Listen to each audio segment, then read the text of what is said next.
Okay, our beloveds, so it is now a weekend day which begins slower than a weekday for obvious reasons. So today we wish to share about the energies within which you find yourselves. You will find a greater density, like pudding or mud that you are slogging through. It is the energies of the universe releasing. So think of or visualize these energies releasing from planet Earth and dissipating up higher, but that you all are walking through it right now, and therefore what should be easy feels incredibly hard for many of you. There are so many little issues from the past that are coming up right now to become triggers and life lessons for you all. And many of you are noticing the opportunity to become a better version of yourselves, and many are not. So it is again a continued divide between the haves and the have-nots.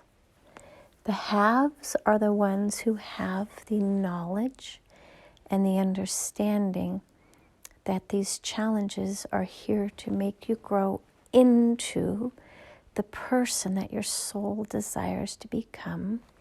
And the have-nots are the ones who continue to squeeze on life, saying, I don't like this, and attempting to control it to their appeasement instead of going with the flow to see where it can take them.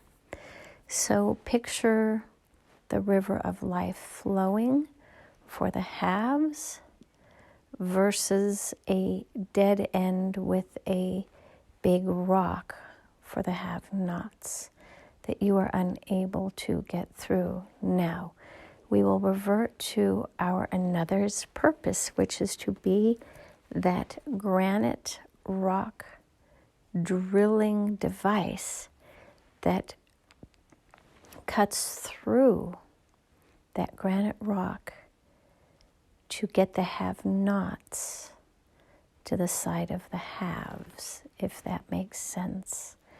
Our another, with the challenges that she has agreed to go through and continues to go through, will be creating the path that others who are have-nots can choose to follow if they so desire. Now, honestly, how many have-nots will choose this path versus the haves who can see it and feel it and just need the guidance on how to get there? Well, most have-nots have no interest in changing. So that in itself tells you all that you need to know. If somebody sees themselves as the righteous one, what do you think the likelihood is that they will move in a new direction? Not highly likely, but nonetheless, they are given the same opportunity as the haves. And the haves will not necessarily have an easy life, so don't think that. People have this weird concept of either religion or spirituality that once you connect to God or the divine, that your life will be blessed and glorious, but it's anything but. Once you do pursue that spiritual path, the individual lesson that you are working on gets overcome, and then another one arises and another one. So your journey through the spiritual hallways will continue until the day that you transition. It's just that when you are in the have-not mindset, you are literally on a record or a vinyl that has a scratch in it where you are literally replaying that one same line over and over again with greater intensity. But once you have chosen the spiritual path, your spiral inward begins at the outer edge of the record. You get to listen to all of the music. And when you get to the inside, the needle then lifts off. And that is representative of your point of transition. So you all get to choose whether or not you wish to be on a record player that has a scratch where you just repeat the same life lesson over and over, or whether you at some point recognize the nature of where you are and you put a different record on. And the beauty is that through your intentions, you get to choose the vibration, the message, the feeling and the sound of the record of the rest of your life. Do you want sedate? Do you want playful? Do you want salsa? What is it that you're looking for? You get to, within reason, choose the rest of your path by your intentions, by determining how you wish to live life. Now, if you are poor as a church mouse, you cannot just simply say, I want to manifest millions. It is a vibrational thing, which means you need to say, okay, I wish to attract abundance. I wish to attract life lessons which will help me to stand up and become the best version of myself. I wish to attract those experiences that will help to guide me to my ultimate end point, even though you get to course correct along the way. So it is not about the material aspects of your life, but what you can ask is for the ease and the bliss and the generosity of the Oprah Winfrey energy, which is from a place of abundance, but it is not from a place of hoarding. It is from a place of, this is my life's purpose. I know what it is. I give generously to the world, but I only give to those causes that align with my life's purpose and my interests. And I create healthy boundaries. And most importantly, I allow the divine to guide my path. Now, you can do those types of things, but don't just simply ask for money, because the money in itself is not the solution. It is the access to the energy that would draw the money to you, which would give you the resources to affect the change that you wish to make in this world. It is complex. It is probably a very nuanced aspect of the video game that you guys find yourselves in, and most have not been able to master this vibration from a positive perspective. Many people have mastered abundance, but they did it through the fear-based, win-lose, competitive environment, which was the patriarchy. But we are now moving into the unconditional love vibration of the divine feminine, and it just simply flows differently, is what we can tell you. And so those people who now wish to call upon this abundance will need to address their underlying lack of worthlessness or detachment from material wealth, or dislike of those who have incredible material wealth, or any negative association that they have with material wealth.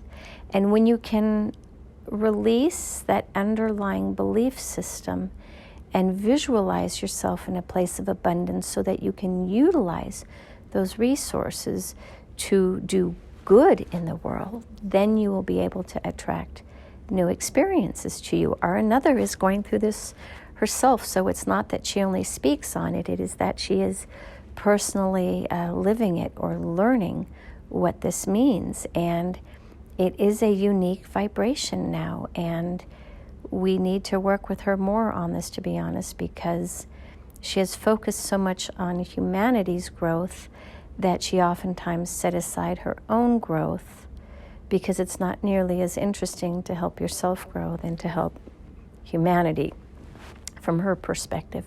She is more others-oriented and struggles with caring for self still. And it's apparent and obvious because when you look at the posts that she shares about her personal life's experience, it reflects much of that. But you can also, from the outsider's perspective, see much of the growth and transition that she has made, which she is unable to see and observe. But it is a process. It is a process. It is a process. And we work with her every day to help to guide her through her particular journey. And for those of you who also wish to go a similar path, all you need to do is just ask us into your life and say, just help me to become a better person, but do it gently and kindly, please. Or show me where I am off, or whatever your question is. The main thing is for you all to acknowledge that we exist and somehow invite us in. It's pretty simple. We've given so many different possible affirmations or ways that you can invite us in, but the fact is it's not a complicated process. It's just simply talking to the Creator and just saying, please help. Please show me what you would like for me to know. That might be a really good starting place, because we will show you what you need to know without creating a ripple effect necessarily in changing the direction of your life. Because once you do start working with us on a more intimate basis, much of your life does change, and it is hard for those who are skeptics to understand that when you invite the divine in, your life actually looks worse beforehand. So it's similar to the Twin Towers. You have to have absolute destruction of everything that you hold dear in order to build what your soul desires now. And so when people say manifest, well, the manifestation is first the demolition and destruction of what you have, cleaning out the rubble, and then building anew. And so when people begin this journey and are in the destruction phase, they do not like it and they walk away in an attempt to return to their former life, which doesn't work either. It is an unusual aspect of life where once you start your spiritual journey in some form, there is no returning back to the former life that you had, though you can pretend for the rest of your life, but there will always be a new and different vibration, because once you are energetically connected with the divine, it's always there. It's always there. And it's not a bad thing and it's not a good thing. It just is a thing which others might describe negatively. So, this is our Pea Soup public service announcement today. Just explaining the energies within which you find yourselves, and just asking you to, if so inclined, move from the have-nots to the have for those who are ready. And for those who aren't, it is okay as well. Your lessons will continue to expand the universe as well. There is no ultimate punishment other than the fact that there is karma, which does come back and oftentimes bitch slap you, much to your dismay. But that is your opportunity again to grow from these hard lessons that you refuse to acknowledge even exist, let alone embrace. And so it is. Namaste.